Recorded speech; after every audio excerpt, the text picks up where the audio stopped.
Welcome to JK Tells a Story, where real-life dramas unfold. Sit back and enjoy today's tale. Really, Dad?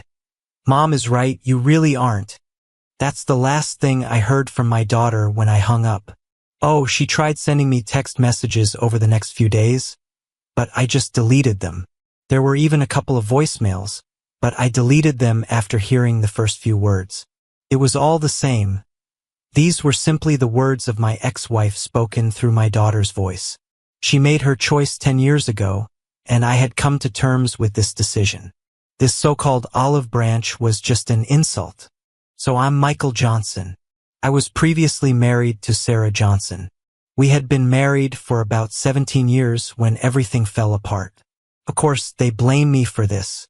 This is what happens to naive simpletons in our wonderful divorce courts in this country. They blame the man and then let the ex-wife get full custody so she can tell the kids what a terrible person their father is. I swear the divorce laws in this country were written by a bunch of man-hating feminists who want to diminish anyone with a man's dignity. Like I said, we were married for 17 years. We had 2 children, a 14-year-old son and a 16-year-old daughter. I thought everything was going great. I loved my wife and was sure that she loved me.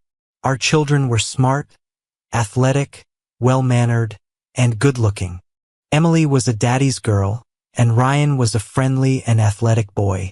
I was making decent money as a CPA at a mid-sized accounting firm, and Sarah had a good job as a marketing manager. We both exercised regularly to keep fit and were both pretty good-looking. Like I said, Emily was a daddy's girl through and through. She seemed to worship me, and I was wrapped around her little finger. She was good at math and business studies and decided that she would be an accountant like her dad. She received her driver's license the day she turned 16. She, like me, loved analyzing financial markets and investment strategies. From the age of 12, she would sit in my home office, helping me organize tax documents while I worked on various clients' accounts. I'm an unashamed numbers lover. I like collecting vintage business books and analyzing investment portfolios that I can study and build. She also developed my love for financial planning. Some weekends we would go to business seminars together and spend the entire day learning about new investment strategies. It just seemed like we were together almost every weekend. I was also quite skilled at household financial management. Emily was always happy to help me when I balanced our family budget. I taught her the basics of tax preparation, investment analysis, portfolio management, and retirement planning. She was by my side when I set up our new financial software. She even helped me organize our home office filing system. Although Emily turned to her mother on women's issues, which I was very happy about, it was to me that she came for advice and help in everything else: homework, drama with girlfriends, advice on college planning, career choices, etc. We were very open and honest with each other. When she had troubles, she turned to me for help. I was Emily's favorite parent, and Ryan was more of a mama's boy. Ryan was never into numbers and finance like his older sister. He was a good student, but business didn't interest him much. He excelled more in English literature and civics. He started talking about becoming a lawyer. Of course, Ryan and I also talked, but he seemed to be more attached to his mom than to me. The last couple of weeks, Sarah seemed a little off. Nothing special, she just seemed a little distant, and lately she seemed to zone out for a minute or two. I asked her a couple of times if everything was okay, but she just brushed me off and ignored my concerns. Usually I didn't mind when she was moody, but this felt different. Again, nothing major, just a little off. It was Friday evening. I had just returned home from work. It was 6 p.m., as it always was when I got home on a Friday night. I saw that Sarah, as usual, was already at home. I walked through the door and shouted that I was home. As always, oddly enough, there were no smells of dinner being prepared. Also, Emily didn't come down and greet me. Of course, she's already a teenager, but she usually greets me if she's at home. She and Ryan must still be hanging out with friends. Well, I put my briefcase in my office and went upstairs to change into more comfortable clothes for the evening. When I entered the bedroom, I saw that my wife had laid out her little black dress on the bed, along with nice lingerie, stockings, and heels. This explained the lack of dinner smells. Apparently we were planning on going out tonight instead. I wish she had warned me about this, but I still hadn't made any other plans. "Where are we going, darling?" I asked, starting to take off my shirt. "We're not going anywhere," she replied. It was strange. "Well, if we're not going anywhere, why did you put on makeup and lay out a nice outfit on the bed?" "That's because we're not going anywhere together. I'm leaving," she said. "Sarah, what do you mean? And where do you think you're going in such an outfit without me? Also, where are the children?" I had a bad feeling. The children are spending the night with friends. I don't know exactly where my date will take me, but most likely I won't be home until tomorrow morning. "What do you mean you have a date and you won't be back until morning?" Exactly what I said. I have a date tonight, and if everything goes according to plan, I'll spend the night with him, she said calmly. "You're crazy. What the hell makes you think I'll even put up with this for a second? To hell with all of it. If you want to go out and have fun, you can wait until the divorce is final. Stop being stupid. There will be no divorce. I'll just do this once, and then everything will go back to normal. I need this night. We've been married for 17 years, and I just need to go out once to prove to myself that I'm still attractive to other guys. If you really love me, you'll let me have this night, and it won't even show up on the radar." "Well, if you really loved me, you wouldn't even think about it." "I love you, but I need this. I'm getting older, and I need to feel like I'm still attractive to other men, especially younger men. Brad is about 10 years younger than me.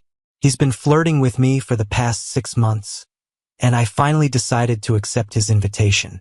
It's just one night, a night to convince myself that I'm still an attractive woman to other men. For me, it's just a confidence boost. I've noticed a few wrinkles and some gray hairs starting to show, and I need to boost my ego. I do not need this, and I'm not going to put up with it. Do you remember that part of the wedding vows about forsaking all others? You do this and you break your vows. Don't be stupid. It's just for one night. After I return home, I will never do this again. I promise. Are you a fool? Or do you believe that I'm a fool? After breaking the vow you made to me in front of God, family, and friends, do you really expect me to believe your simple promise made in private? Simply put, if you do this, it's over between us. You walk out that door, and I will meet with a lawyer as quickly as possible. Don't be an idiot. There will be no divorce. I will return home and be the loving, faithful wife I always have been. If you try to divorce me, I will fight as long and hard as I can. As a result, you will lose your house, most of your property, and I will get full custody of the children. Moreover, I will do everything possible to disrupt your visits, and I will place all the blame for the breakup of the family on you. I will do everything so that your children will eventually hate you." I was shocked by her words.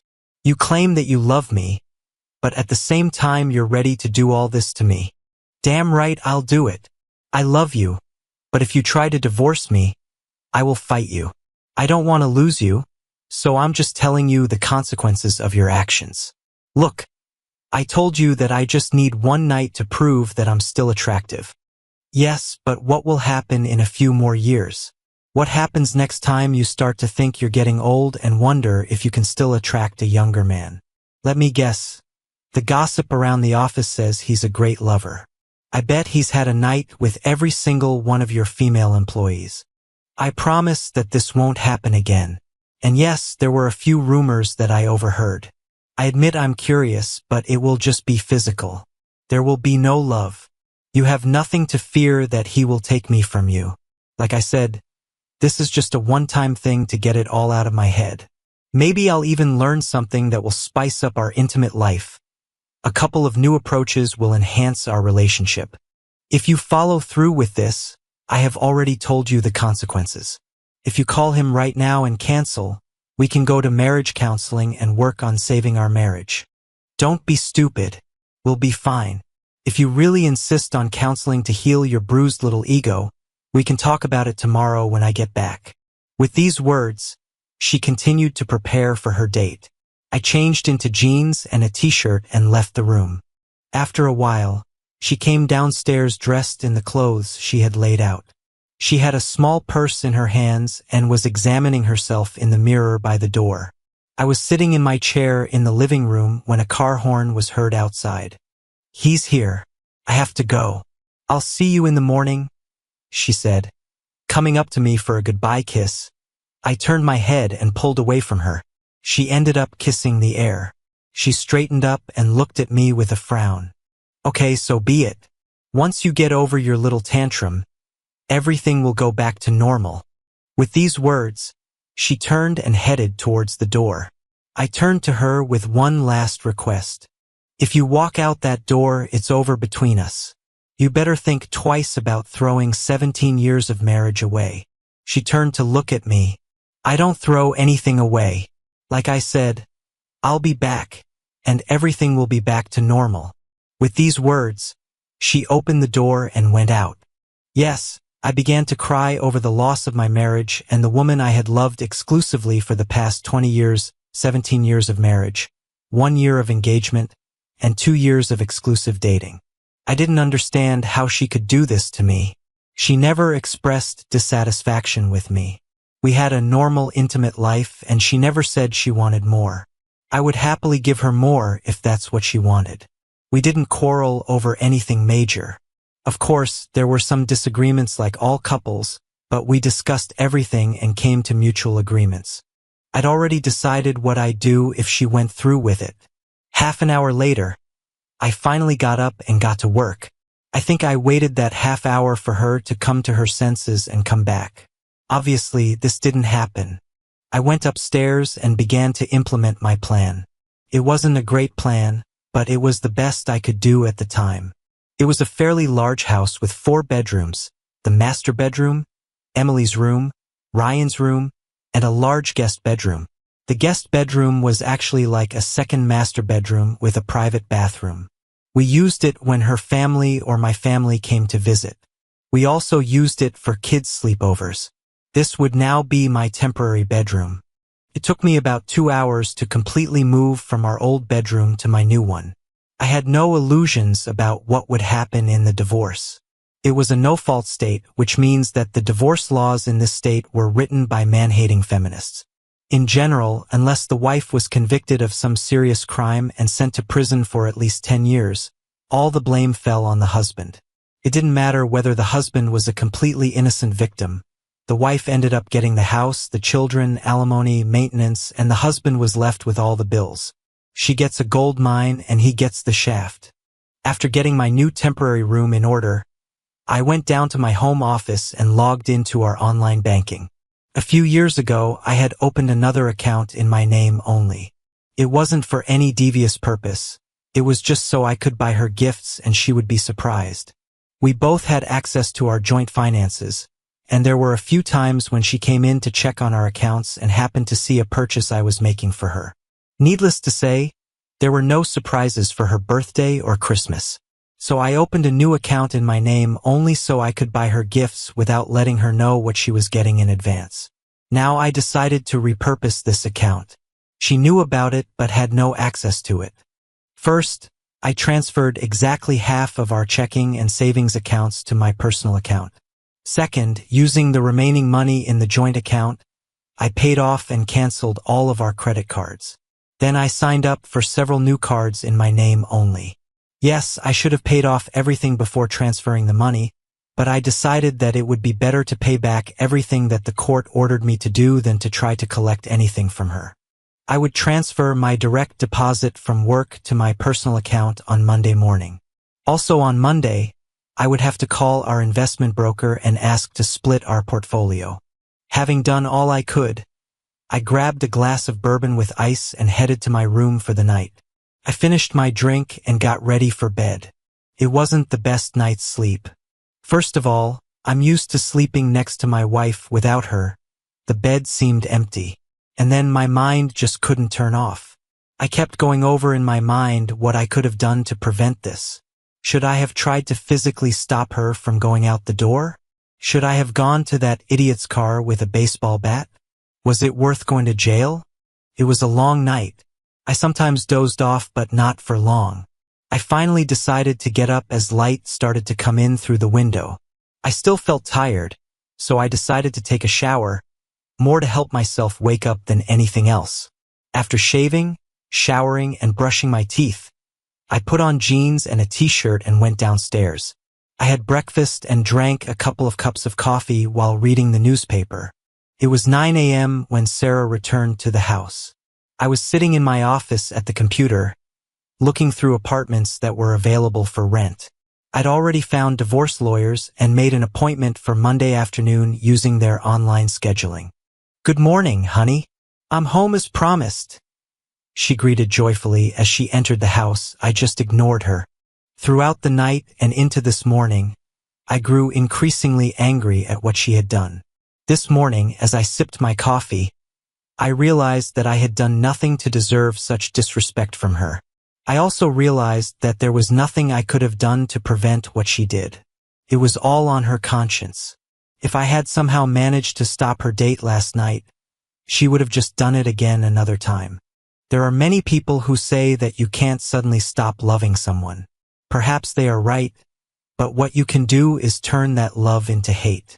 The opposite of love is not hatred but indifference. With hatred, emotions are still present. Marriage counselors can often save a marriage where there is hatred by turning it back into love.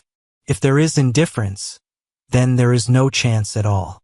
All the love I felt for my wife yesterday before I returned home has now turned into hatred.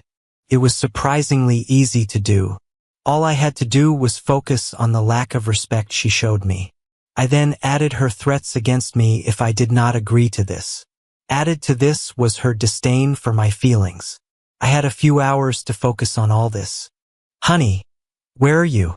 "I'm home, just like I said. I even cleaned up before coming home." I heard her call as she walked around the house looking for me. "Oh, here you are," she said, opening the door to my office. "I'm back. And now everything can go back to normal." She came to my desk, walked around it, and extended her arms to hug and kiss me. I pushed her away. "Keep your dirty lips away from me." Only God knows what they touched. Her eyes widened in shock. I'd never spoken to her like that in all the years we'd known each other. I continued before she could think of an answer. "You need to go to the clinic and get a full set of STD tests. I want to see a notarized certificate from you before I let you get your dirty hands on me again. And forget about intimacy. I wouldn't be with you for anything in the world." Was it too much?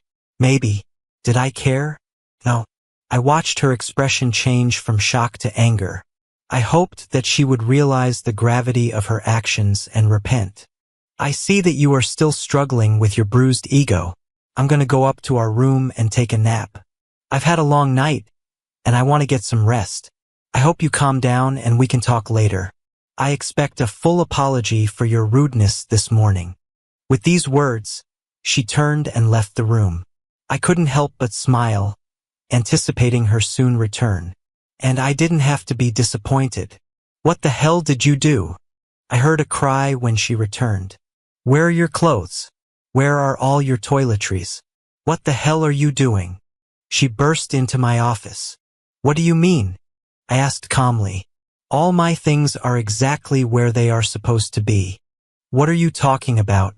Your closet is empty, your drawers are empty, your place on the dresser is empty. What do you mean when you say everything is where it's supposed to be?"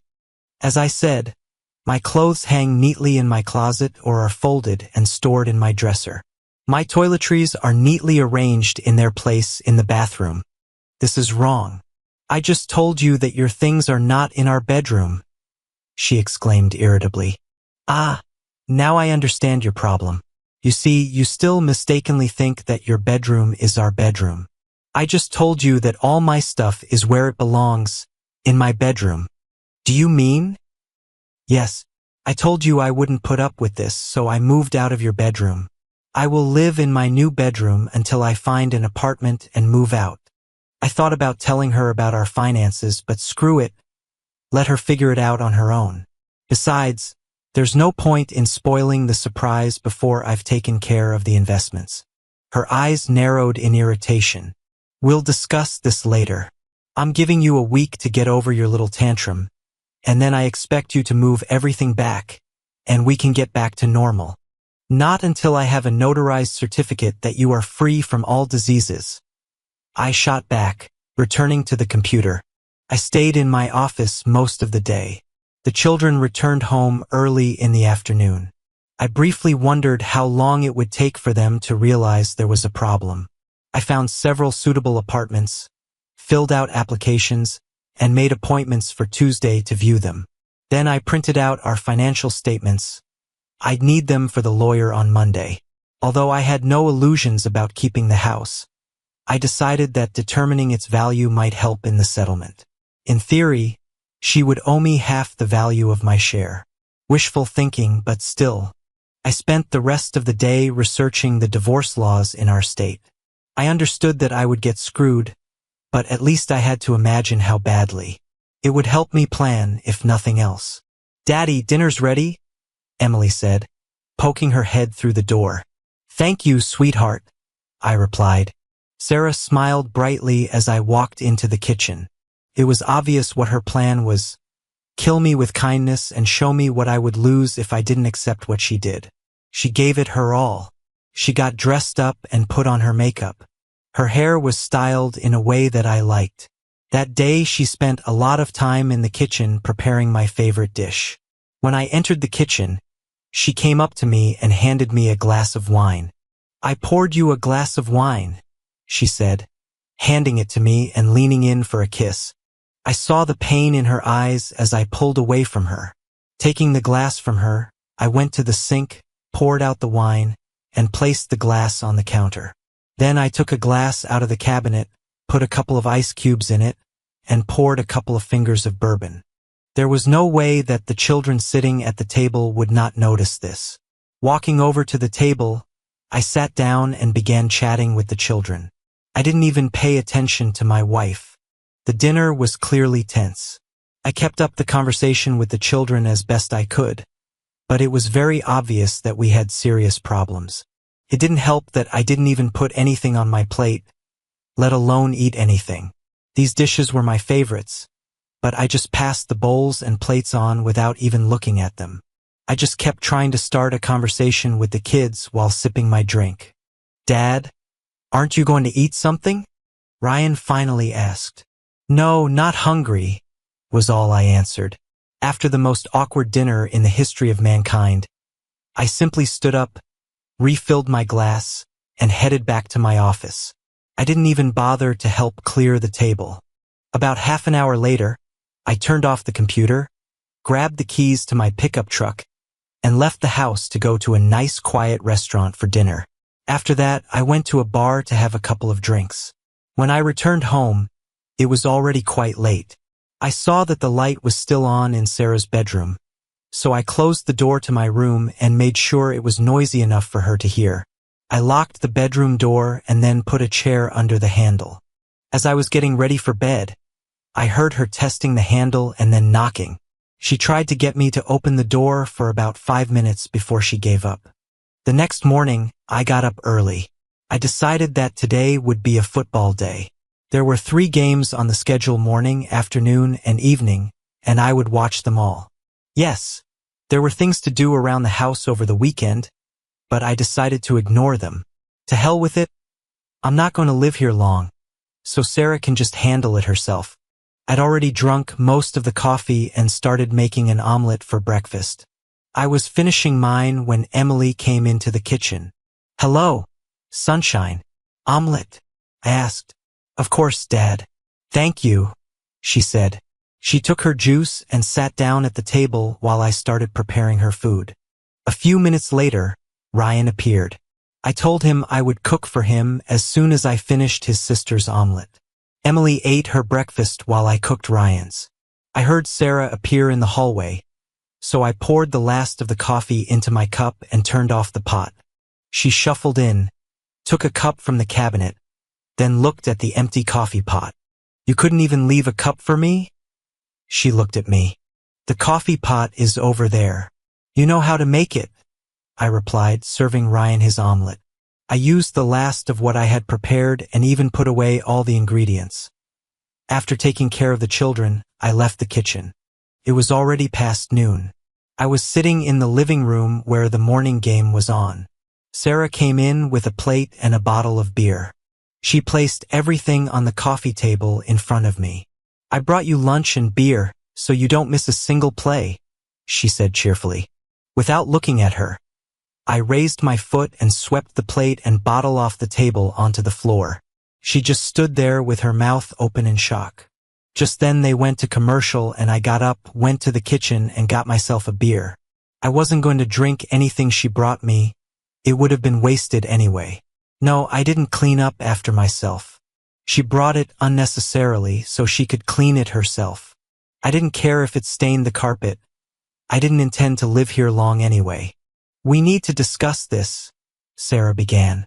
Shut up. The game has started, I replied. For God's sake, you need to do something about your attitude. The children have already noticed, and they will definitely ask questions. I'm sure they'll notice even more when I move out. Oh, come to your senses. You're not moving out and there won't be a divorce, she insisted, quickly leaving that IT started around noon. At least they were kind enough to wait until halftime. Emily and Ryan entered the room together. They sat down on the sofa facing me. Dad, what's going on between you and Mom? Emily began. Well, now you should know. Your mother and I are getting a divorce. This has nothing to do with either of you. We both love you.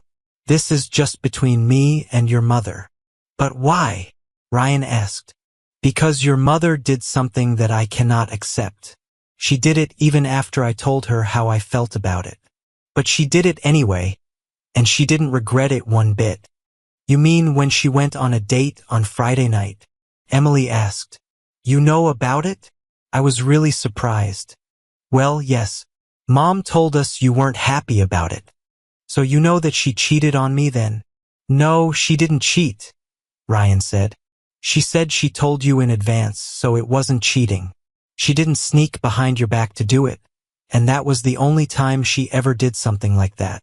Yes, Dad.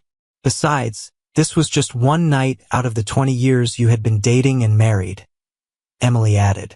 She said if you really loved her, you would just let her have that night and move on with your life. To be honest, I was stunned. What also hurt me was that my daddy's girl didn't even bother to understand my position. She sided with her mother and didn't even want to listen to my point of view. Is that so? How about if she really loved me? She wouldn't even think about being intimate with anyone else. Come on, Dad. It only happened once, and she promised she would never do it again. Okay, then let's discuss her promises a little. Over 17 years ago, she made a solemn vow to me. She made this vow in front of God, our families and friends. She vowed to forsake all others. There were no exceptions to this oath.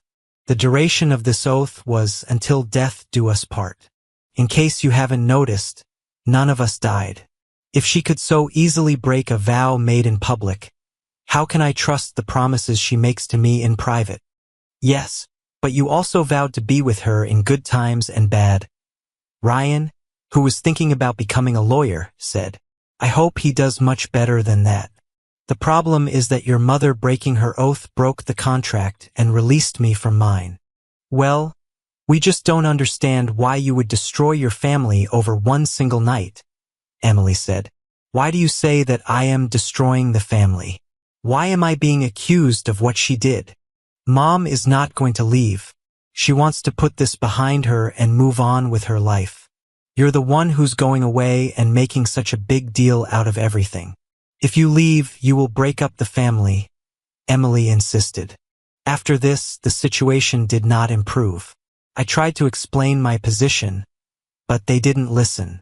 They didn't care about my opinion, not even a little. Sarah had spent the last day filling their heads with her version of events. All they knew was that Mom had done something that she really needed to do, and Dad didn't love her or the kids enough to accept her needs. She convinced them that Daddy's fragile male ego had caused him to abandon them all and destroy the family. Dad was to blame for not being able to give Mom one little thing that she really needed for her happiness. Instead, Dad decided to make everyone suffer because of his stubbornness. In fact, it was just one night out of their 20 years together. Seriously, what is one night out of 7,305 nights? Which is 20 years with 365 days a year, plus 5 extra days for leap years? They eventually left when it became clear that I was not going to agree with their position. I was able to watch the rest of the game in peace. As the game was ending, I smelled the aromas of dinner being prepared. Obviously, this was another one of my favorite dishes. While waiting for the evening game, I just sat and watched the post-game show. Time was running out. The start of the game was supposed to be in 20 minutes. Ryan came and said dinner was ready. I just stood up, grabbed the keys to my truck, and headed out the door. "Where are you going?" "Dinner is being served," Ryan asked. "I'm going to the sports bar to watch the game, and I'll have something to eat there," I answered. "But Mom made your favorite." "I'll be back after the game, although I might stick around for a while afterward," I added. After the game, I actually did stay. They had a very good burger that came with fries. The beer was also good. I only drank 1 beer per quarter of the game, so that was enough for me to safely get behind the wheel. Plus, it was only 5 minutes from home. When I got home, everyone had already gone to bed, so I just went to my bedroom, locked the door, and went to bed. The plate and bottle were cleared from the coffee table by the time I got home. This made me smile. On Monday morning, I got up early and left the house before everyone else was up. The first thing I did when I got to the office was call my investment broker.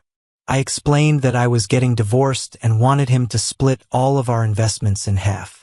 He created a new account in my name only and transferred half of our portfolio to it. Next was the HR department. I removed Sarah's name from my retirement account and asked them to list Emily and Ryan as my beneficiaries. I also provided them with my new bank account information so they would redirect my salary there. Lastly, I told my boss that I was going through a divorce, so I would need time off for meetings with my lawyer, court dates, etc.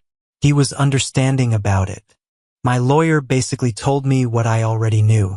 There was a small chance that I could get joint custody, but it depended entirely on where the kids wanted to live. They were old enough for the court to take their wishes seriously. Judging by my conversation with them yesterday, I wasn't going to count on it. In fact, the only reason anyone ever hired a lawyer for a divorce in this state was so that the lawyer would smooth out the divorce process. I told him to start the paperwork and asked that she be served at work on Monday. I didn't even bother going straight home after work. It was Monday Night Football, so I just stopped at a sports bar. 3 tacos for $1. I ate 3 in the first half and 3 more in the second. I ignored text messages and phone calls from Sarah. I answered Emily and told her where I was. Her reaction to this was not very pleasant. All 3 of them gave me dirty looks when I walked in after the game. I just went into my office and closed the door. By the time I finished and went up to my room, everyone had already gone to bed. On Tuesday morning, I got up early and left the house before everyone else was up. Everything was fine at work, and I took the day off to look at apartments. I settled on a nice 2-bedroom apartment and paid a deposit. I could move in on Saturday. A trip to a furniture store allowed me to buy basic furniture, a sofa, table, and chairs. They were supposed to be delivered on Saturday afternoon. I decided that I liked the bed I was using and was going to take it, as well as everything in my home office. When I returned home, they were already having dinner. I chuckled when I noticed that they didn't even set out a plate for me. This suited me just fine. I wasn't going to eat anyway. I just went to the refrigerator and took out everything I needed to make a large sandwich. After making a sandwich, I grabbed a bag of chips and a beer and then headed to my office. God, Dad, why are you being such a jerk? Emily exclaimed as she entered my office. Well, Emily, to put it simply, your mother cheated on me. She had no respect for me at all, and then she threw it in my face. I'm not going to put up with this. I explained very clearly what would happen if she went through with this. She did it even though she knew what would happen. You can't seriously destroy your family because of this. Come on. This means nothing. It was just a night. Emily, someday you will get married. Think about how you would feel if your husband told you one evening that he had a date with a younger, more beautiful woman and was going to spend the night with her. Well, I'm sure I wouldn't like it very much. But if he promised to come back to me, and it was just this one time, I'd hope I love him enough to get through it. Besides, if he told me about it first, it wouldn't really be cheating. Yeah, certainly. Do me one favor. When you get married, look your fiancé straight in the eyes when you say your vows. When you look into his loving eyes and come to the phrase about forsaking all others, imagine how the love in those eyes turns into complete devastation when you tell him that you're leaving to be intimate with another man. With these words, I turned my back to her and went back to work. There was an ambush on Wednesday evening when I returned from work. Both sets of parents were there. People often make fun of their father-in-law, but I actually got along very well with Sarah's parents. They accepted me into their family as the son they never had. Charles, her father, was a business enthusiast like me. His only problem was that he preferred Ford stocks over GM. Okay, he had extremely poor taste in investments, but I could ignore that.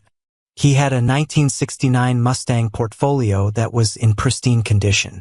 Yes, I also got along very well with my parents. We were not one of those dysfunctional families where kids grow up hating their parents. They had always been very loving and supportive of me. Of course, there were disagreements, and they were never shy about telling me when they thought I was wrong about something.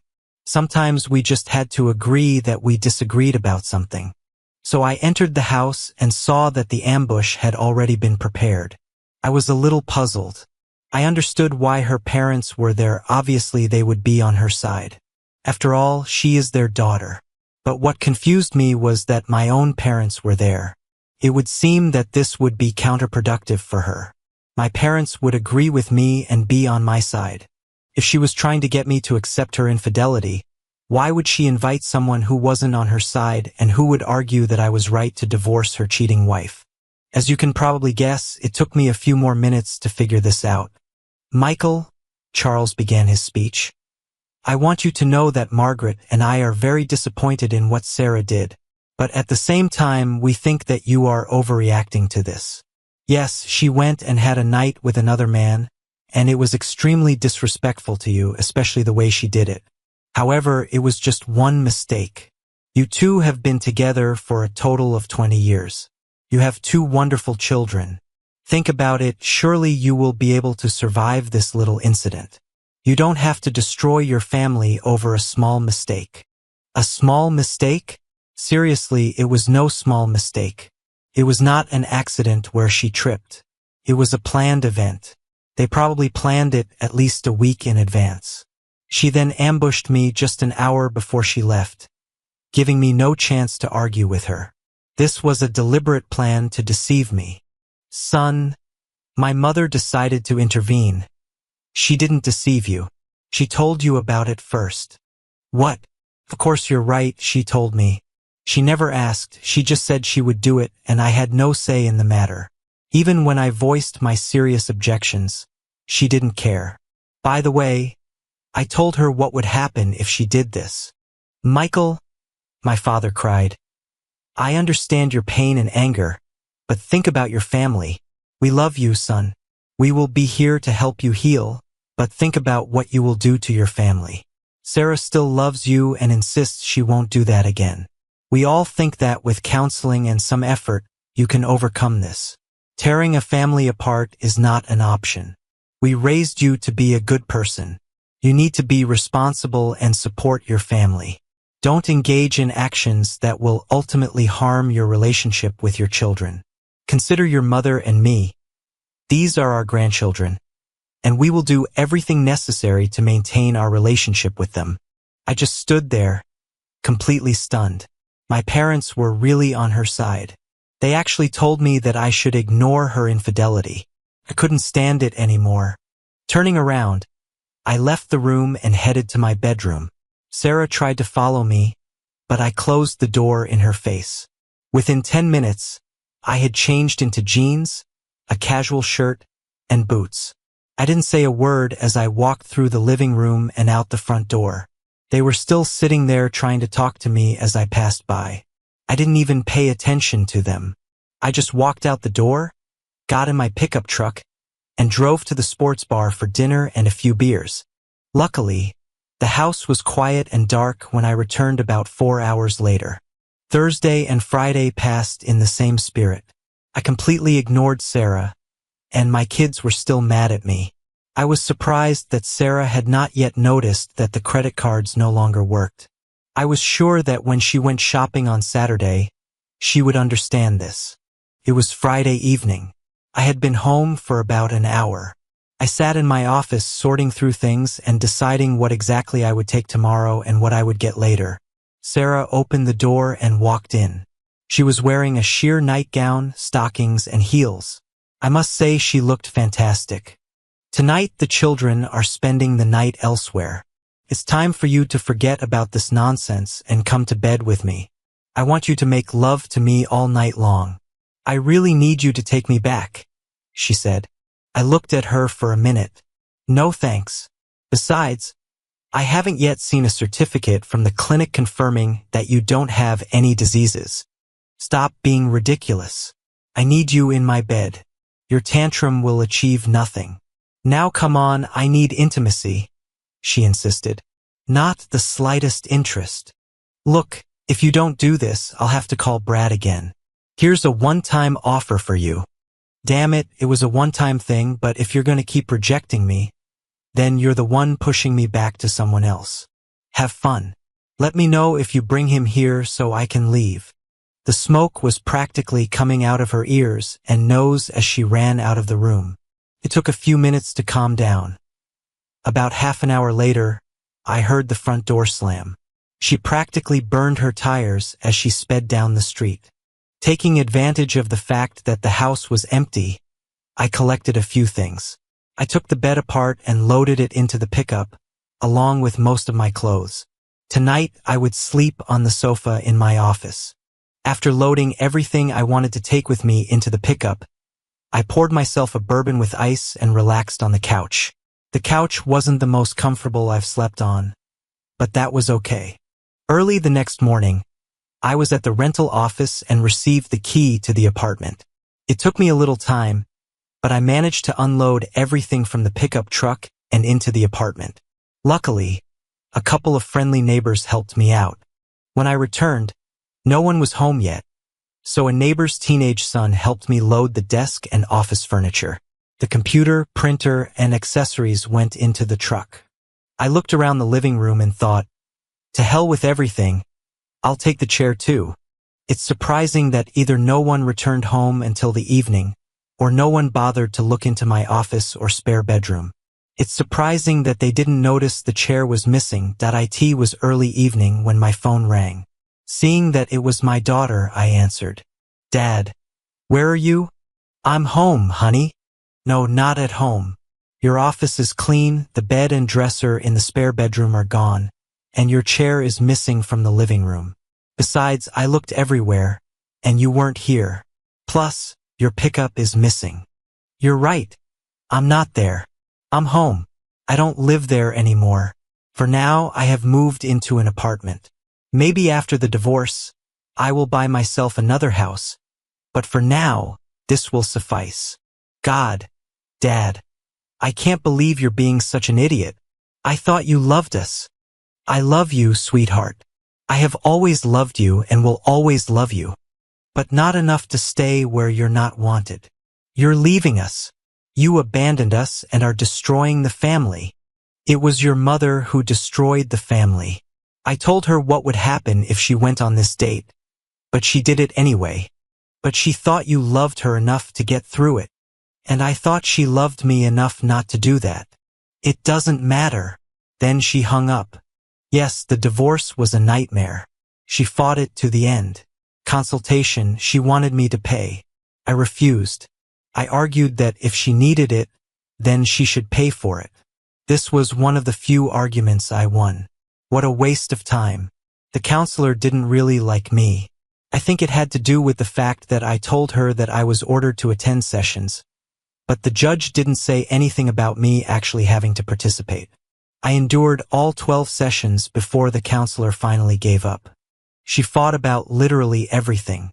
That worthless poster in the garage that she absolutely despised. Suddenly she simply couldn't live without it. The beer mug I accidentally left in the office that she hated, it had been on my desk since college. It became the centerpiece around which she would remodel the office. Yes, it was complete nonsense. She only did this to make the divorce as difficult as possible for me. All this time, she made sure that I saw the children as little as possible. Finally, the judge granted the request for divorce. I had to continue paying half of the mortgage on the house, which of course remained with her.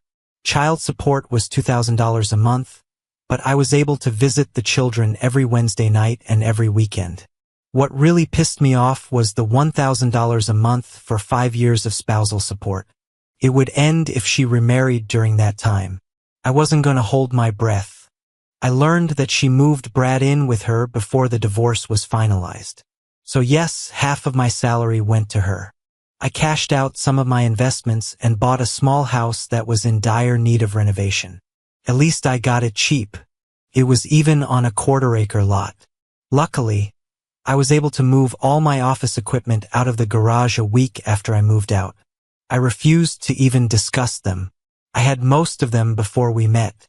When she pressed, I started talking about all her jewelry, expensive clothes, and shoes. The house had electricity, gas, and running water. There was a roof, but the walls needed work. That was enough for me.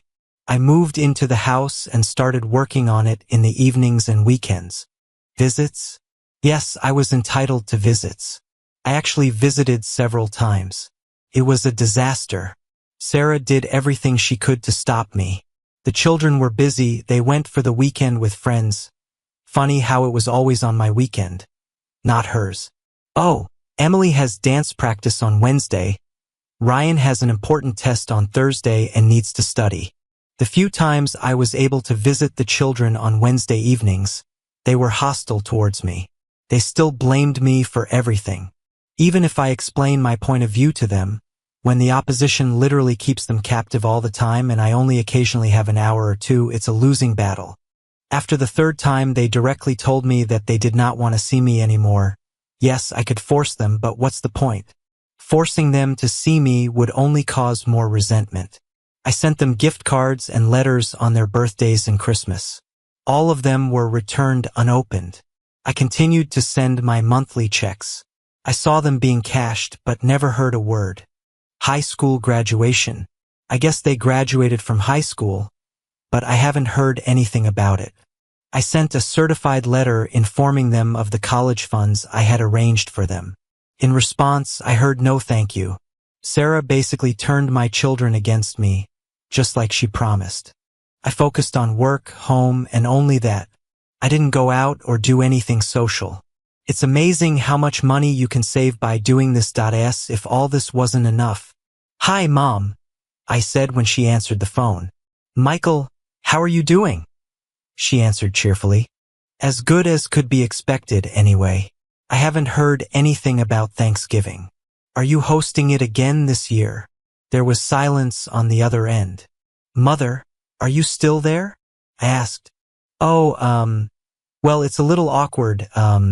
Yes, we are going to have it, but Sarah, her parents, and the children will come to the dinner. She will also bring her new man into her life. We just felt that having you here would be too awkward for everyone. After all, the kids are still mad at you for abandoning them, and you being with Sarah and her new man will just make everyone too tense." "Seriously, Mom? You're giving up your own son for Thanksgiving and inviting my ex-wife and her boyfriend instead?" "Well, we want to maintain a close relationship with our grandchildren. Besides, it's your fault. You should have worked to keep your family together, not tear it apart. How about coming to our place on Christmas Eve? Your father and I will spend Christmas Day at Sarah's house, but we can celebrate it with you the day before." "It doesn't matter," I muttered, ending the conversation. I spent Christmas Eve at home watching Die Hard, and ignoring numerous calls and text messages from my mom asking where I was. I wasn't in a festive mood. I was just looking at the packages I sent to my kids a week ago. Yesterday they were returned to my doorstep. True to form, 5 years later I received a message about the wedding. Sarah married Brad the weekend after I paid my last spousal support payment. Ryan had turned 18 the year before, so I was done with child support. Now I was completely free from my former family and obligations to them. I celebrated the occasion by getting drunk. Yeah, I'm not very proud of it, but screw it. I worked my ass off and gave them all the love I could, only to be rejected and treated like crap. To hell with them. Now that all my obligations to her and her 2 ungrateful offspring were fulfilled, I decided to just put them out of my mind as much as possible. They clearly didn't want any relationship with me, so I just forgot about them as much as possible and moved on with my life. Well, except for one thing that has always bothered me. I had to continue paying half of the mortgage on the house. Of course, that ended when Ryan graduated, but my name was still on the contract. I think Sarah was under the mistaken impression that the house was hers. The divorce stated that she could only live there until the children finished school. Now all bets were off. I was entitled to half the property, and it was quite a large property. I contacted my lawyer to begin proceedings. When we got divorced, the house was appraised at about $300,000, with equity in the house of about $200,000. This was 5 years ago. Since then, we have been paying our mortgage regularly, and property values in our area have increased significantly. After doing a little research online, I estimated that the assessed value is now around $500,000, and the net worth is $450,000. Yes, we only had $50,000 left on the mortgage. Why did I do this? Well, of course because of the money. Who couldn't use an extra $250,000? There was also the fact that this would make Sarah very angry. She adored this house, and having to give me a penny for anything would make her furious. And I wanted any kind of payback for what she had done. It would also reimburse me for all the house maintenance costs and mortgage payments I had to make for her. The call came about a week later. Michael, what the hell's going on? Well, Sarah, there's not much going on here. Just working and renovating the house I bought. What's happening to you? I must admit that I was surprised that you called to see how I was doing. After all, this is the first time you've talked to me since the divorce. I'm not calling to find out how you're doing. I'm calling to find out why a realtor just came to my house to inspect it and get my signature on a sales contract. Oh, then this should be pretty clear. Since both of our names are on the title, she will obviously need your signature for the sale. What sale? I love this house, and I have no plans to sell it. Then when can I expect a check from you for my half share? Nice try. I got the house in the divorce.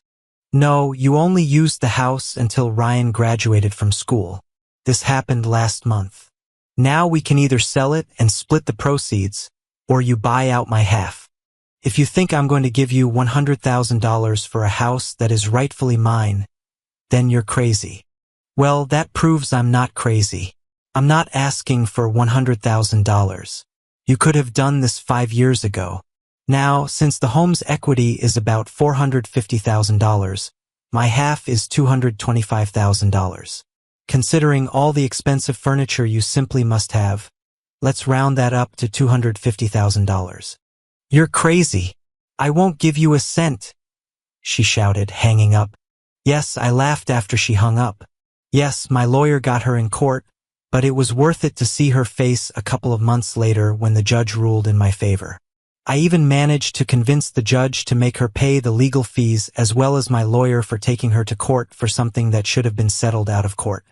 The house was valued at more than I expected. Taking into account the cost of furniture, in the end, they bought me out instead of selling. I later found out that they were mainly using Brad's money. This ended up biting him in the ass, but more on that later. I managed to get the house in order. I even built a decent-sized workshop behind the house. I picked up an old investment portfolio that was in poor condition. I was only interested in the fundamentals, The rest would have been replaced anyway. Over the last year, I have taken it apart, cleaned it, and completely reorganized it. Once the analysis and restructuring were done, it was time to work on implementation. The portfolio was still good, but I still rebuilt it. It had to withstand the growth that I was going to put it through. The allocation is a diversified mix. I decided to have some fun with the strategy. It would be just a hobby, not for everyday use. I managed to find some rare financial books on the internet at a used book warehouse. I bought them and had them delivered. Once they arrived, I placed them on display and began studying them. I had to send some to specialists to have the binding restored, connecting pages and updating data with new market information. New strategies, updated analysis. I polished the theories and then implemented improved approaches to bring everything up to modern standards. Yes, I would probably invest more in research than practical application, and yes, I would end up spending more on analysis than returns, but I made the portfolio look almost like it required expertise. The first time I implemented a major strategy, I almost lost everything. I was working on market analysis and decided to test my approach. Big mistake. The market instantly lost stability, and I barely managed to stay profitable before I could adjust my strategy. Remember, start with small amounts. After that, I started working a little more carefully. A few weeks later, I saw an ad for a business conference open to the public. Thinking it would be fun, I filled out the form and paid the entry fee. When the day arrived, I loaded up my materials and drove to the conference center. I checked in and got my spot. As I was setting up my display, I noticed a very nice portfolio of investment strategies parked next to me. I set up my information booth in the area behind my materials. A couple of chairs and a small table completed my setup. That's when I noticed some attractive red-haired women setting up chairs behind the investment display. Yes, I said red-haired women plural. There were two of them. One looked about my age and the other was in her mid to late teens, perhaps still a high school student. There were two very important points that I did not see. I didn't see a guy with them, and I didn't see anything on the older woman's left ring finger. "Good morning. I like your portfolio," I said cheerfully. They both looked up from what they were doing. "Hello. Thank you. I like your investment analysis too," said the older one. "Thank you. Have you been to many of these?" "This is my first one. I've been to business conferences before, but only as a spectator. This is the first one I'm participating in. By the way, my name is Michael. Well, my daughter and I are participating in them for the third time. My ex has already taken part in them several times. I'm Rebecca, and this is my daughter Sophia. In that case, when you're done, why don't you two join me in the shade? I have a cooler full of drinks, and I could use any information I can get about these conferences." We ended up sitting almost all day. From time to time, we got up and talked to someone about our materials, but the day passed very pleasantly. No, I didn't win any awards, but I still had fun. I found out that she divorced her husband 3 years ago because she caught him cheating. He cheated with his boss's wife. She made a deal with him. She would give him all the evidence if he would transfer the investment portfolio to her. She told me that it would really hurt him, and she wanted him to keep his job so he could continue to pay her child support and spousal support. It was a double win. Besides, his boss was screwed, and she didn't care that his wife was cheating on him. Sophia was also friendly and joined in the conversation. She told me that she was very angry with her father for his infidelity. She doesn't want anything to do with him anymore. We were having such a good time that I didn't want it to end. When the conference was over, I suggested they go to a nice restaurant a couple of blocks away. They agreed and we went there. I didn't really want to be depressing, but they asked and I told them my story. I hit the main points. I told them that my children had sided with my wife and had nothing to do with me anymore. "Are you saying that she cheated and your children blame you for divorcing her?" Sophia was amazed. Yes, I tried to explain everything to them, but by that time she had already turned them against me. Rebecca put her hand on my shoulder. "I'm so sorry for you, Michael. You seem like such a nice guy. But you don't deserve anything like this, she said sincerely. I decided to change the topic to something more pleasant. We ended up talking and laughing for another hour. It seemed like there was a real connection between us. We exchanged numbers, and Rebecca agreed to meet me again.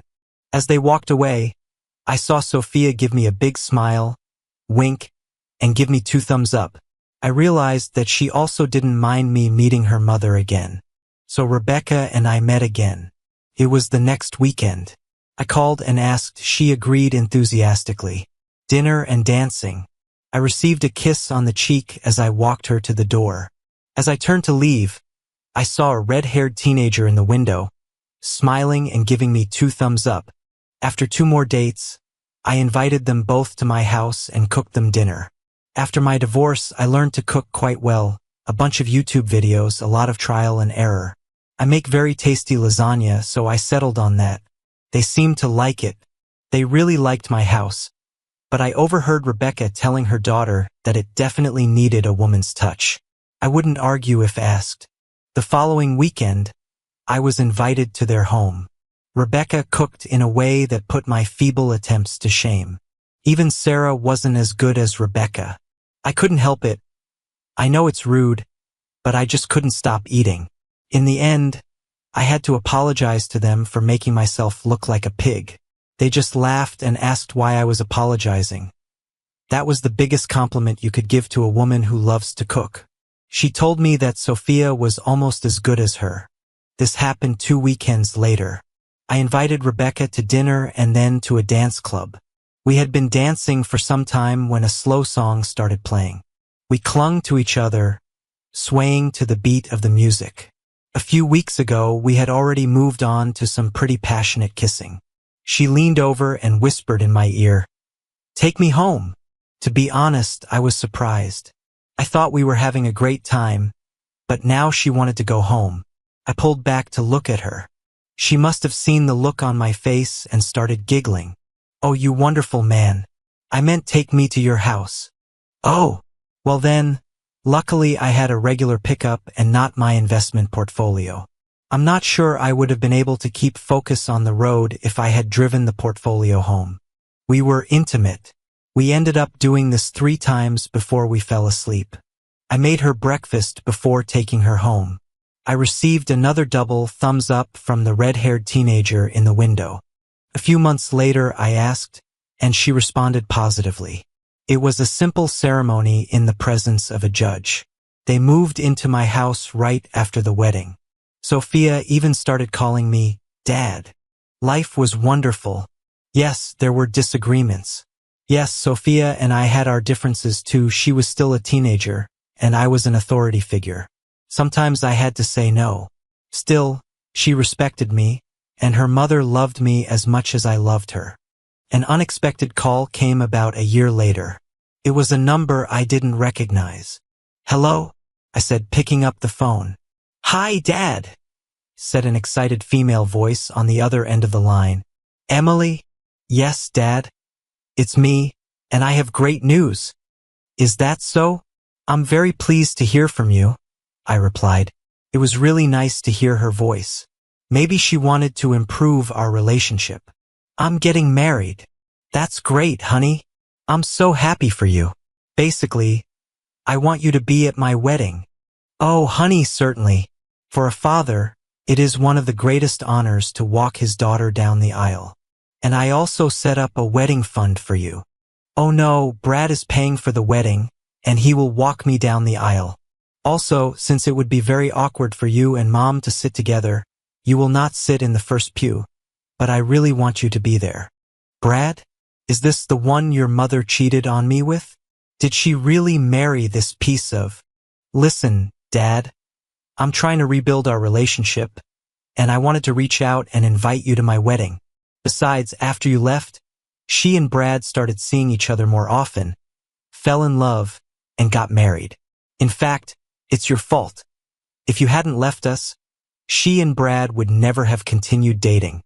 "Fine. I see that you are still under the impression that your mother did nothing wrong. So I won't be able to attend for 2 reasons.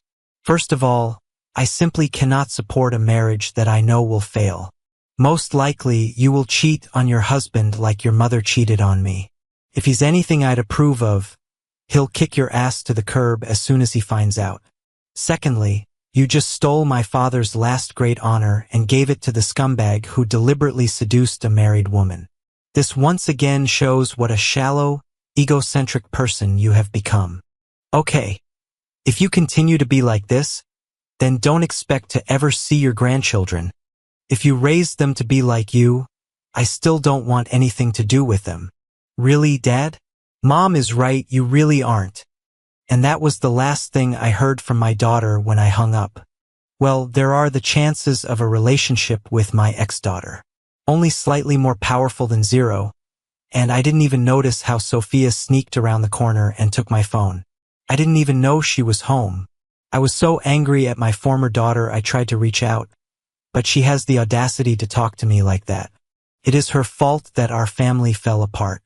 I tried to be nice and invite her to my wedding, and she just threw everything in my face. I hoped that she would finally take responsibility for what she did to our family. Looking down, I saw that my phone was ringing. I didn't recognize the number, but there were a lot of calls like this when planning a wedding. Hello? Hi. Is this Emily Johnson? Yes. Can I help you? Yes, you can. You can stop calling my dad and being mean to him. He's the best person I've ever known, and he doesn't deserve someone as stupid and spoiled as you calling him to remind him that you're a pathetic excuse for humanity. I swear you and your family are a waste of air to breathe. Who the hell are you? My name is Sophia Johnson. I'm your sister. My mother married your ex-father, and he adopted me. I love him with all my heart, and it would never even occur to me to disrespect him or disgrace him in the slightest. You are an insult to daughters all over the world. I know everything about what happened. Your mother went on a date with absolutely no respect for her husband and was intimate with another guy. The saddest thing about all of this is that you don't seem to mind. Let me tell you, my biological father cheated on my mom. She threw him to the curb without hesitation. You can be sure that if my mom ever cheated on my dad, I would help my dad throw her ass out with the rest of the trash. Yes, even though he is not my biological father, he is the most decent, caring, compassionate person I have ever met. I'm thinking of sending your mother a card thanking her for being such a big fool for letting him go. If it weren't for her extreme stupidity, he wouldn't be my father now. Oh, and you can also tell your grandparents that they have another granddaughter. But I have no desire to maintain any relationship with anyone so vile as to reject their own son for a cheat and her treacherous offspring. There is one more thing you can do for me. When you say your joke vows, look into your husband's eyes and think about when he decides to cheat on you. When he actually cheats on you, call me and tell me about it so I can laugh at you. You have a shitty life, sis? She said before hanging up. I stared at the phone in shock. First of all, I was surprised to hear that my father got married. You'd think he'd at least send his kids an invitation. Secondly, I found out that I now also have a younger sister. A strange thought came into my head. I couldn't help but think that she was a lot like me before Mom told Ryan and me about Dad leaving and going to destroy the family over one small thing. At first, I thought that Dad must have had a very good reason for this and decided that maybe I could live with him instead of Mom. But then Mom explained how she felt and that she just needed this little thing to rejuvenate herself. After all, it was just one short period of time compared to how long they had been together. Besides, Mom was willing to stay together and work things out. It was Dad who acted like a pig and refused to even try. It was Dad who left. He was the one who separated the family. I couldn't believe how rudely she treated me. She didn't even give me a chance to tell her that it was Dad who abandoned us and Mom who was trying to move forward. It was as if she didn't even care that it was just a one-time thing that shouldn't have even crossed the radar considering how long they'd been together. And she has the nerve to call me all these vile names. She doesn't even know me, and why was Dad so upset? Of course, Brad was going to walk me down the aisle. After all, he has been by my side for the past few years. I haven't even talked to my dad since Ryan, and I told him how angry we were about him leaving. Additionally, Brad paid almost $220,000 for my wedding. I couldn't even imagine how many pennies my father could save for my wedding. Would it be enough? Half an hour later, when my mother and both grandmothers arrived, I was still upset about these phone calls. They went shopping. Mom immediately noticed my mood. "Honey, what happened?" I told Dad about the wedding and asked him to come.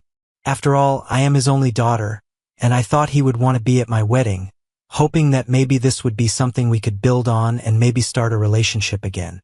"Oh, that's great!" Grandma Johnson exclaimed. "Will he be there?" "We haven't heard from him since he called about Thanksgiving a few years ago." I sighed. "No. He got angry when I told him that Brad would walk me down the aisle, and I thought it would be too awkward for him to sit in the front pew with Mom and Brad. Oh, this is very bad." I thought he had already overcome his pig-headed stubbornness. Well, if that wasn't bad enough, 5 minutes later I found out that I have a half-sister, I said, with both of them voicing their surprise in harmony. "Yes, the girl who said her name was Sophia Johnson called me a few minutes after Dad hung up. Apparently, Dad married her mom and adopted her. She wasn't very nice on the phone. Actually, the nicest thing she said was that she wanted to thank my mom for being stupid otherwise. She wouldn't have such a great dad." I recounted both telephone conversations to them. They were shocked by the harshness coming from Dad and Sophia. "Michael got married, but we weren't invited to the wedding? He didn't even tell us about it? Do I have another granddaughter?" Grandma Johnson whispered to herself. Finally, my wedding day arrived.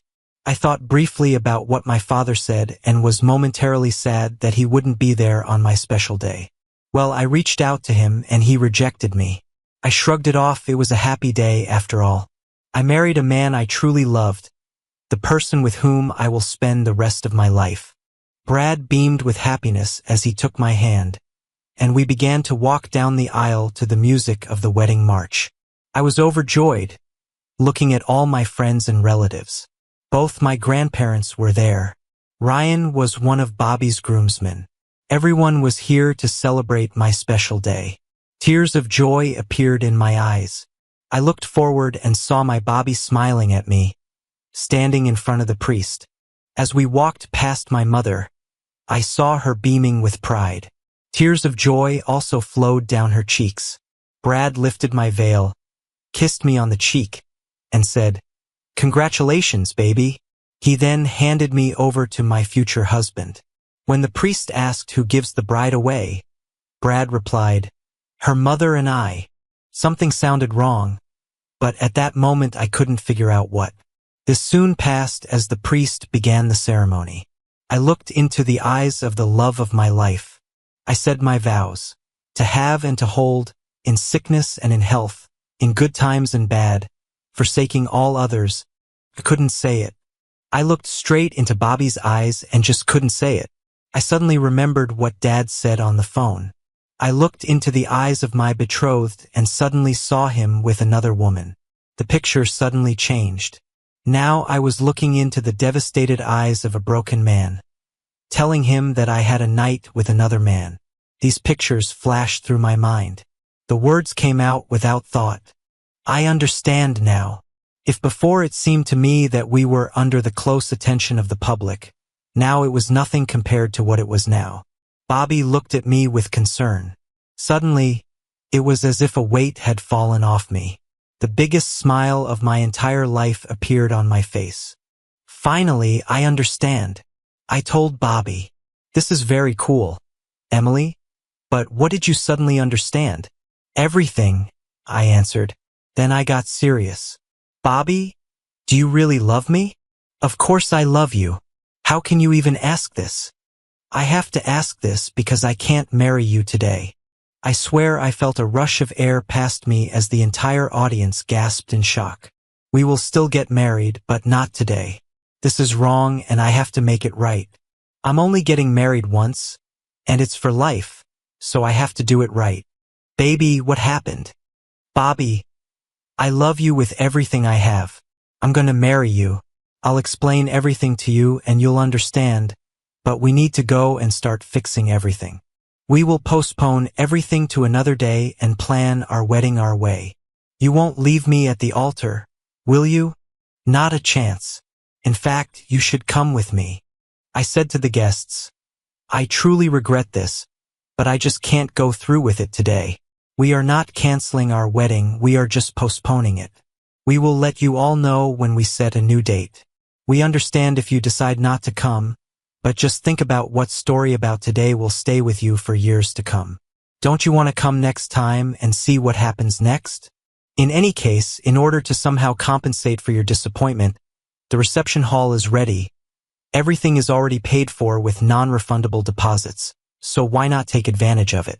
The bar is open, so eat, drink, dance, and be merry. Don't worry, Brad will pay the bill. With that, I took Bobby's hand and walked back down the aisle. Suddenly, my exit was blocked by my mother and Brad standing next to her. He didn't seem happy that I had just flushed over $200,000 down the toilet. I also noticed that all the guests were now focused on this new confrontation. Those who stood up to leave for the reception stopped to watch the next show. Brad started shouting some nonsense about the money he spent and how I was going to pay him every cent back for this stunt I just pulled. Then it was Mom's turn. Emily, what are you doing? Where are you going? She asked. What I'm doing is correcting a mistake that I made several years ago. What mistake? The biggest mistake of my life. The mistake I made was listening to all the garbage you spouted instead of helping Daddy kick your ass to the curb. The mistake I made when I blamed my dad for destroying the family while it was all your fault by cheating on him. Emily, I'm your mother, and you will speak to me with respect. Really, Mom? Once a cheater, always a cheater. Emily, how dare you? How dare I? I'm really ashamed that I looked up to you. It wasn't until I looked into Bobby's eyes, as I said my vows, that I woke up and realized what a terrible person you truly are. Once a cheater, always a cheater. Looking into his eyes, I suddenly realized how terrible it would be if he ever cheated on me. I realized how much I would hurt the person I love if I ever cheated on him. I think my dad was still a good role model for me, but you definitely weren't. What do you mean? Mom asked. I noticed a little fear in her eyes. Seriously, Mom? You think I don't know about your Wednesday afternoon workouts with Jim Davis, your personal trainer? Why do they always take place at his apartment and not at the gym? It's funny how you only go to the gym to see Jim. How about the fact that Carlos, your pool cleaner, needs an extra hour every 2 weeks because you have special cleaning after he cleans the pool? I have some good footage from when I came home early a couple of times, in case you try to deny it. And let's not forget how you always tip Mario, your hairstylist, in the back room after every visit to the salon. At least Brad is your boss at work, and he doesn't have to worry about you cheating on him with your boss. Have I forgotten anyone? Oh yeah, I almost forgot about Alan Morris, your neighbor. For the last 3 years, he'd come over whenever his wife had her book club meetings. Her eyes flickered to Brad as I finished airing her dirty laundry. Perhaps she was hoping that he miraculously didn't hear anything, even though I said it loud enough to be heard throughout the entire church, and he was standing less than 2 feet away from me. Brad had a look of utter shock on his face. The moment I looked at Brad, an evil thought came into my head. Oh, and Brad, before God and all these witnesses, I swear with the same commitment that my mother made when she made her wedding vows that I will pay you back the money you spent on this wedding. We all know how she keeps her vows, so you can fully count on me to keep that vow just as she kept hers. Yes, he shouldn't hold his breath waiting for even 10 cents. Seeing that Mom was distracted, I pulled Bobby down the aisle. I made a short stop to talk to the videographer. Yes, he caught everything on camera.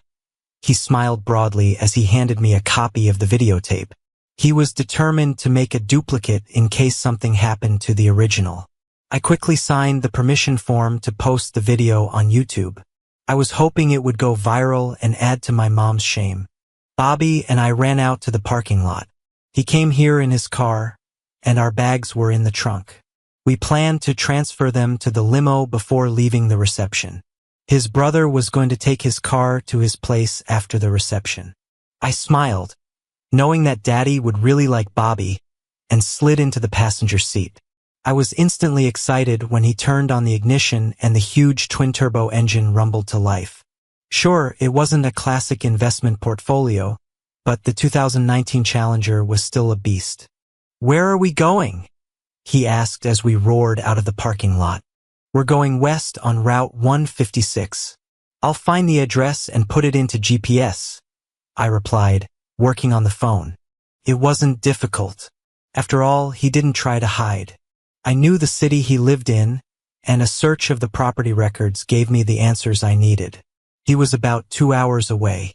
We could only hope that he would be home when we got there. We didn't stop to change clothes. I was on a mission and didn't want to waste time. It's not a common occurrence when you open your front door and see a woman in a wedding dress and a man in a tuxedo standing on the porch of your home. I mean, if you are a minister and live at a church, then this probably happens sometimes. The problem was that I was not a priest and certainly did not live at a church. What was even more amazing was that I actually knew which one was which. I had no idea who this man was, but it was definitely my eldest daughter standing there, my eldest daughter who has made it clear that she doesn't want to see me anymore. I remember that today was her wedding day, but I couldn't understand why she was here.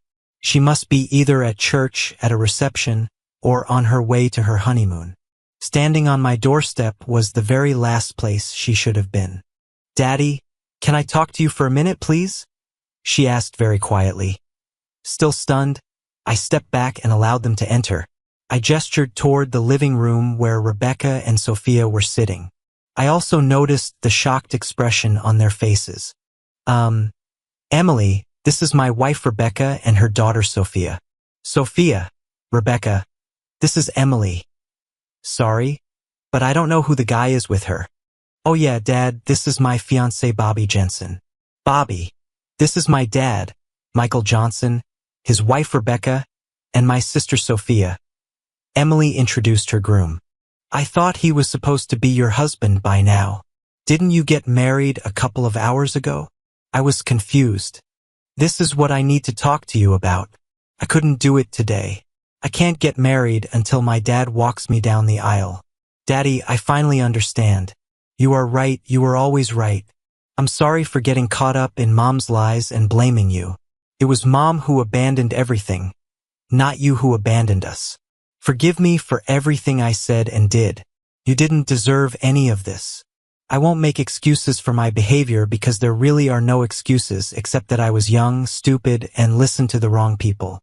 I just hope that you can find it in your heart to forgive me and allow me back into your life. I really, really want to marry Bobby. He's a really great guy, and I know you'll like him. I just can't marry him unless you agree to walk me down the aisle and give me away." Well, this was completely unexpected. I probably should have focused on other things, but there seemed to be 1 or 2 elephants in the room. Even though I was very happy that my daughter decided that I wasn't the man who abandoned them and wanted me back in her life, my curiosity about the scene in front of me required some attention. "So, Emily, did something happen at the wedding?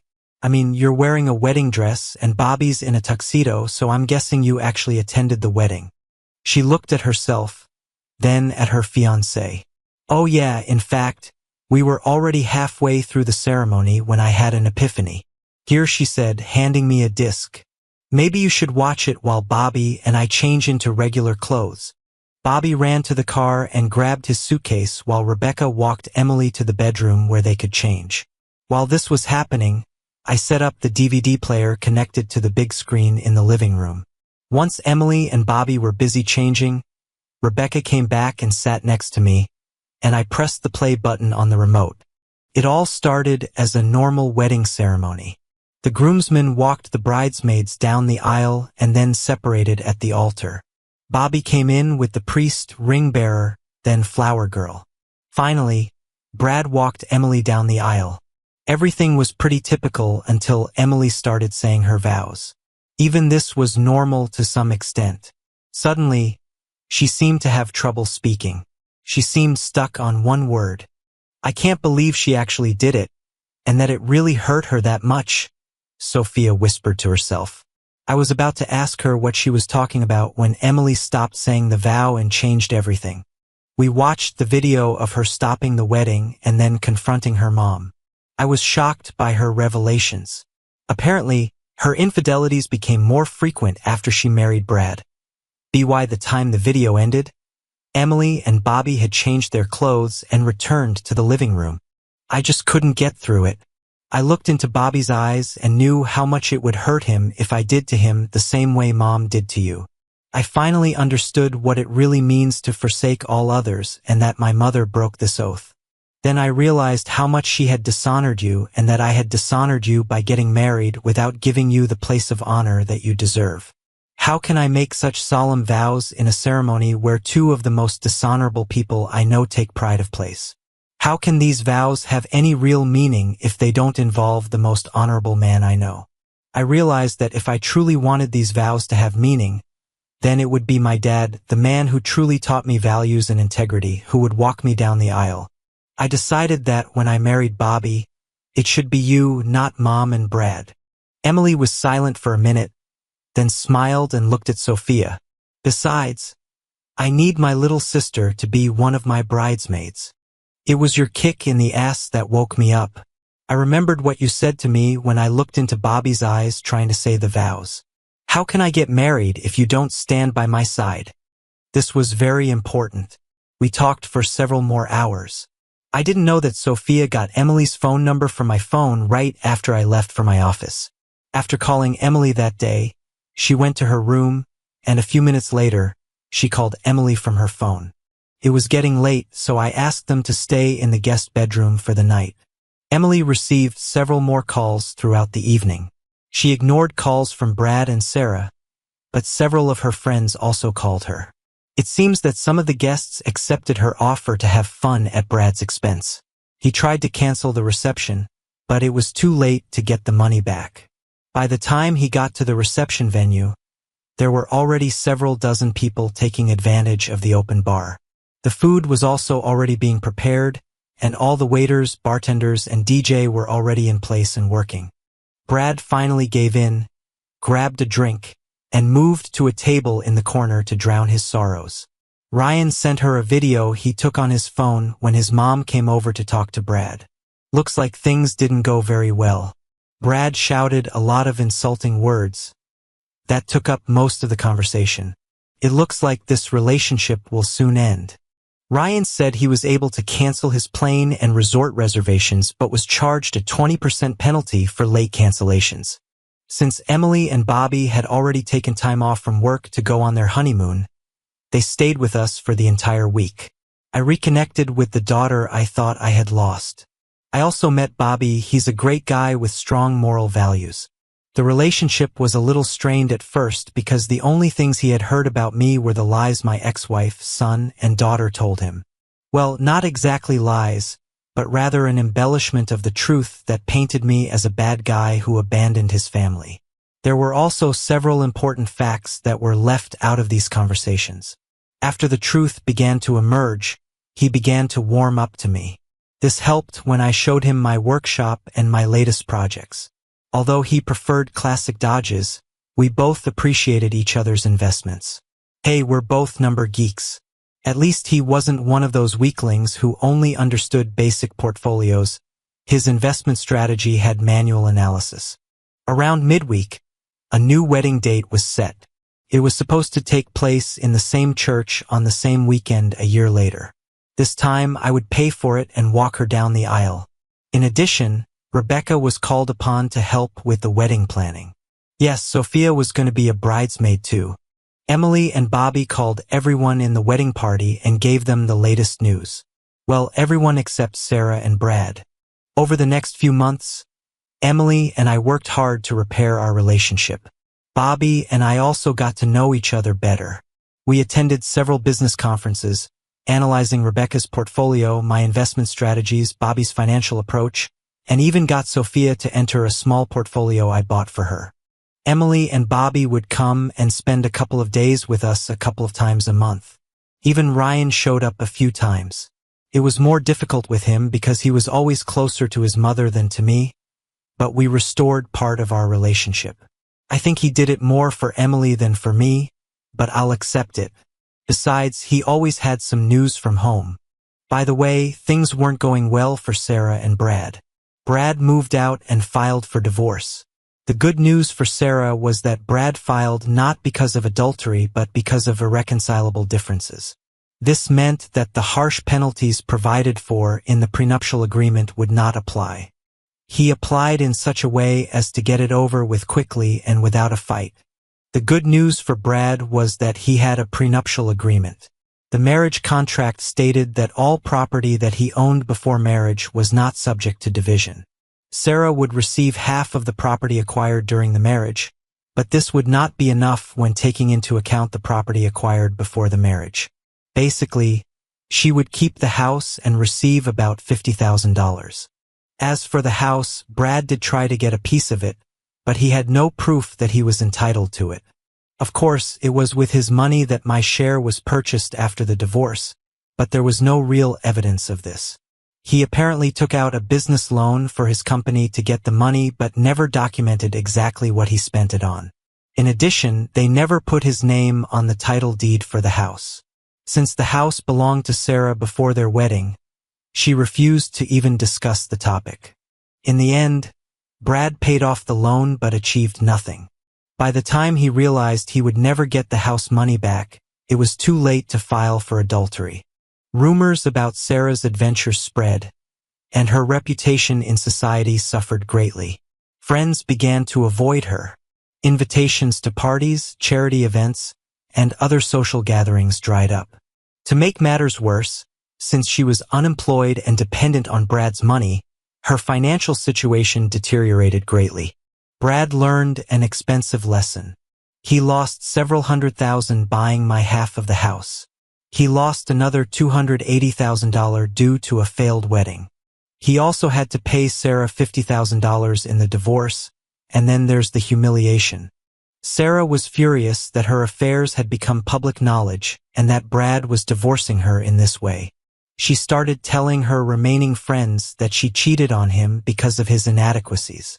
Such gossip spreads like wildfire. It didn't take long before all the women he tried to approach at bars were just laughing at him. He became a recluse, going only to work and straight home. His social life evaporated. "Ready, Daddy?" asked my eldest daughter. No father is ever truly ready to let his daughters go, but I'm honored to do this for you, I replied.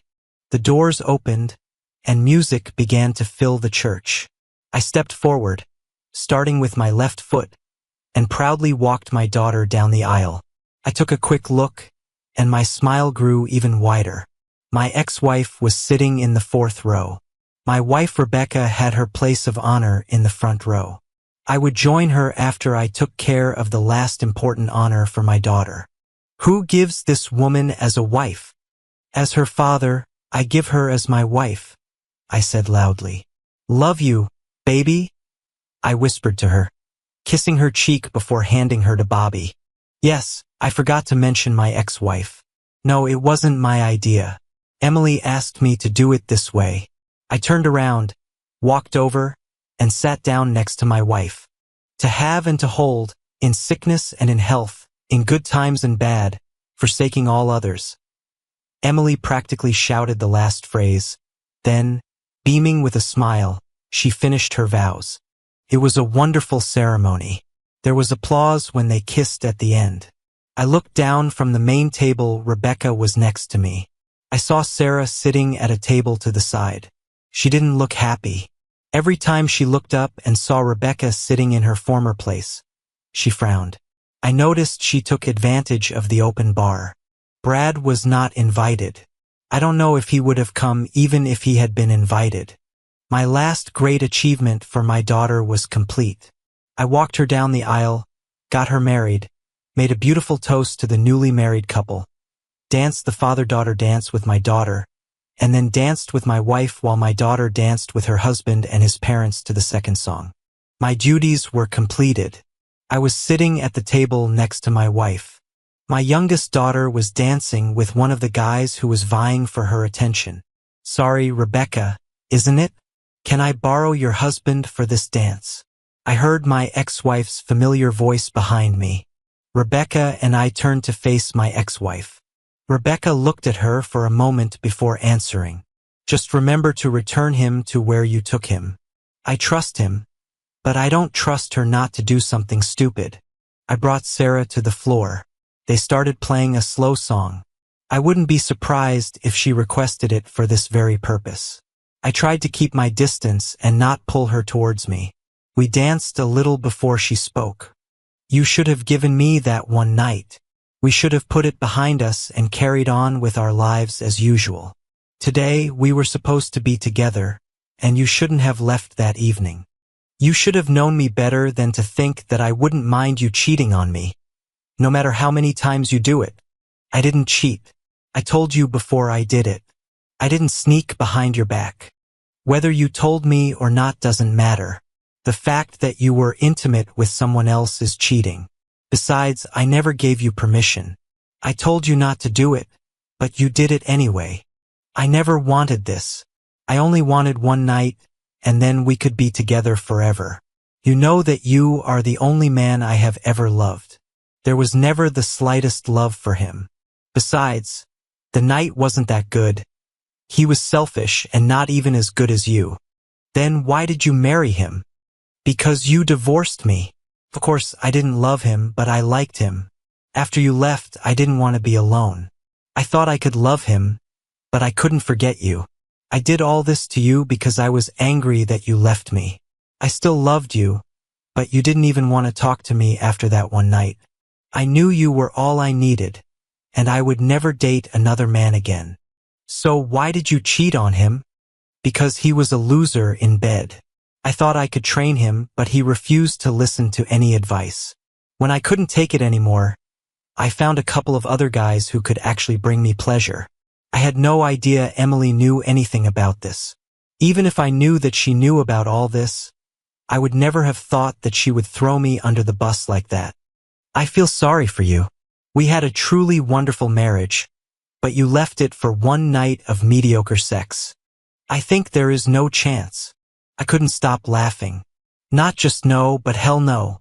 First of all, even if I weren't married now, what you did by turning my children against me killed any possibility of us ever getting back together. Now I'm married again to the woman I love, and I have another daughter who I love too. The best I can offer is courtesy when we are in the same place at any events with our children and grandchildren. Fortunately, the song ended soon. I didn't talk to her again that evening.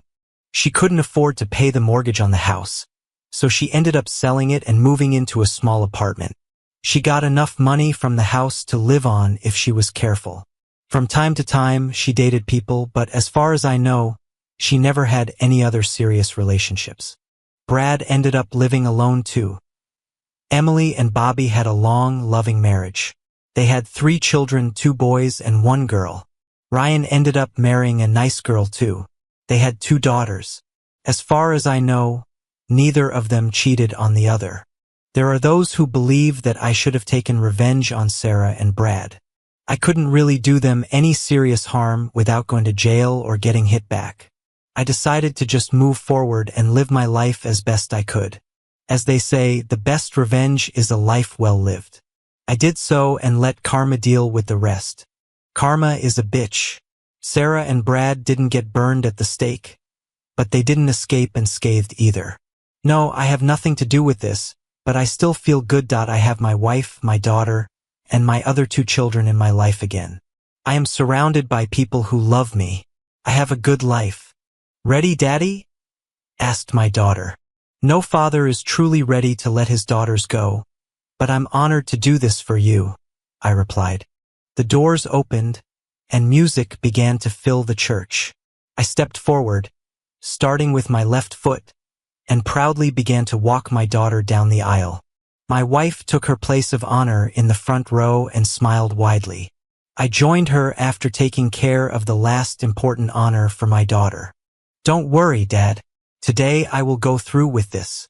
I talked to Emily, and I'll do it right the first time, Sophia assured me. Thank you for your viewing. See you next time, and if you enjoyed this, subscribe to JK Tells a Story for more tales.